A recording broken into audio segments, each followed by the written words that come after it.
Magandang araw Pilipinas, narito po ang latest Weather Today forecast.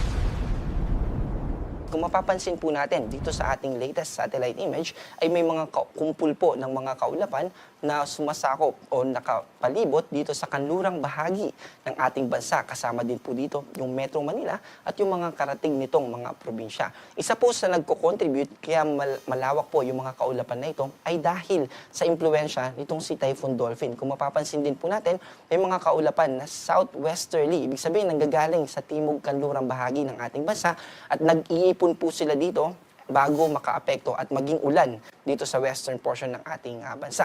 Itong si Typhoon Dolphin ay nananatili pa rin po sa typhoon category at sa kasalukuyan, ito ay nasa layong 915 kilometers sa ating latest, no, sa huli nating pag-locate sa kanya, 915 kilometers northeast ng extreme northern Luzon.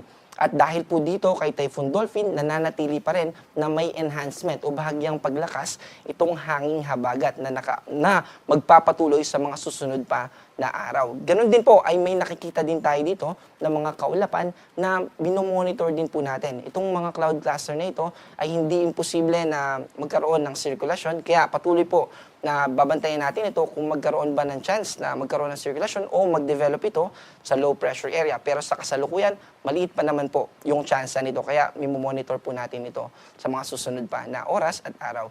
Also, gusto po natin ipakita itong tinatawag natin na isohyatal map. Ito po yung nagpapakita ng mga pag-ulan for the past 24 hours. At yung mga naka-orange po, ito po yung nagpapakita ng 100 to 200 na mga pag-ulan.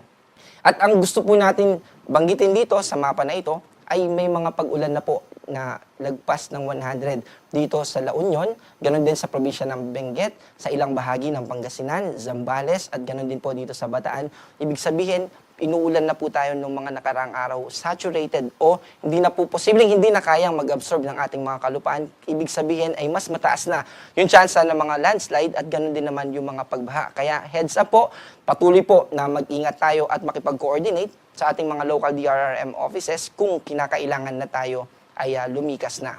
Ito naman pong weather advisory natin, ito yung nagpapakita ng mga pag-ulan sa susunod na 24 oras. Kung mapapansin natin, nag-a-agree po itong ating weather advisory. Forecast po natin to for the next 24 hours. Doon, nag-a-agree siya doon sa ating historical o yung past 24 hours din ng mga pag-ulan. Lalo na dito sa Zambales at ganoon din dito sa Bataan. Ang ibig sabihin naman po ng ganitong amount ay posible yung kalat-kalat na mga pagbaha sa mga probinsya na nakataas sa orange. At yung yellow naman po, ang nire-represent po nito ay yung 50 to 100 millimeters localized floodings, lalo na sa mga kababayan natin na nakatira malapit sa mga ilog, bodies of water like mga sapa na kapag umuulan ay binabaha agad. Ganun din po sa mga low-lying areas, so mataas po yung tsansa ng mga pagbaha for a certain period of time. Kasama po dito yung Metro Manila. So ngayon po yan hanggang bukas ng hapon. Pero simula naman bukas ng hapon hanggang sa Sunday ng hapon, kung mapapansin po natin, nag-extend pa inward sa ating kalupaan itong mga pag-ulan at aabot na rin po ito ng Rizal. Ganon din dito sa Bulacan at umabot na rin po sa malaking bahagi ng Cordillera Administrative Region. Ibig pong sabihin nito ay mas lalawak pa yung mga makakaranas ng mga pag-ulan at posible din na yung intensity o yung lakas ng mga pag-ulan ay may karagdagang amount. At gusto rin po natin na i-inform yung mga kababayan natin again dun sa mga threat na posibleng idulot nitong mga pag-ulan na ito. Simula naman sa linggo ng hapon hanggang sa Monday ng hapon, magpapatuloy pa rin po itong hanging habagat. Ibig sabihin, kahit na mag-landfall o magpatuloy pa na lumayo, si Typhoon Dolphin ay mananatili pa rin po na nakaka-impluwensya sa ating bansa itong hanging habagat. Ibig sabihin, sa weekend ay makakaranas pa rin tayo ng tuloy-tuloy na mga pag-ulan. Hanggang kailan po ba magpapatuloy itong mga pag-ulan na to? Actually, sa ating pong analysis, ikinalulungkot man po natin, pero magpapatuloy po ito hanggang sa susunod na linggo at unti-unti lang pong mababawasan in terms of lakas ng mga pag-ulan, pero nandun pa rin po mananatili yung maulap na kalangitan at yung mga matataas na tsansa ng mga pag-ulan. Yung mga pinakita ko po ay yung weather advisory natin, yung total o yung accumulated rainfall for 24-hour period for the next 3 days. Ngayon naman po, ang difference naman po niya dito sa heavy rainfall warning ay yung temporal period o yung tagal o yung duration ng amount ng pag-ulan. Yun po ay 24 hours. Ngayon naman po dito sa heavy rainfall warning, hourly po yung measurement natin dito At yung yellow po ay nagre-represent ng 7.5 hanggang 15 millimeters na mga pag-ulan. At ang ibig sabihin din naman po nito ay posible yung mga localized floodings. Pero, i-note din po natin na may mga naka-orange din dito sa ating heavy rainfall warning. Ibig sabihin naman ito, 7.5 15 hanggang 30 millimeters naman ng pag-ulan sa loob ng isang oras lamang ay mararanasan natin yung ganong kadaming mga pag-ulan. Ano po ba yung ibig sabihin ng 1 milimetro na pag-ulan?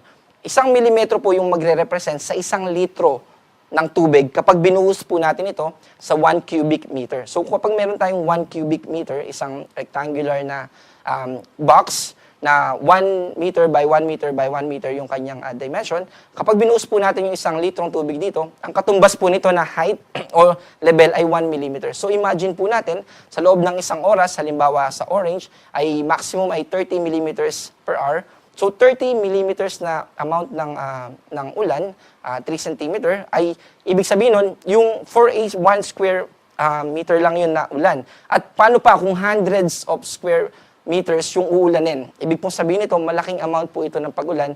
At yung mga, dahil hindi po pantay-pantay yung ating kalupaan, ibig pong sabihin, yung mga mas mabababang lugar, dun po pupunta yung mga tubig na dinadala ng ulan na ito. At ibig pong sabihin din ito, ay mataas yung tsansa ng mga pag-ulan. Lalo na kung hindi po maayos yung ating mga drainage system.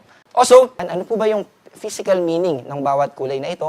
Kapag yellow po, mahalaga na maging aware na tayo. Kapag orange naman, kailangan mag-prepare na tayo. Sa orange, posible na rin na may mga lugar na hindi magiging passable at mas mataas na rin yung tsansa ng mga landslide.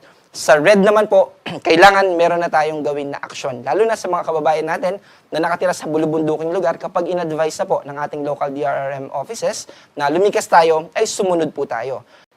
At meron pa rin po tayong nakataas na gale warning, particularly dito sa Calayan Island at Babuyan Island, ng Babuyan Islands, group of islands, at ganoon din dito sa probinsya ng Batanes. Huwag po muna tayong pumalaot o mangisda at delikado po. Posible po na umabot ng 4.5 meters yung taas ng alon na posible natin na ma-encounter kapag tayo ay pumalaot.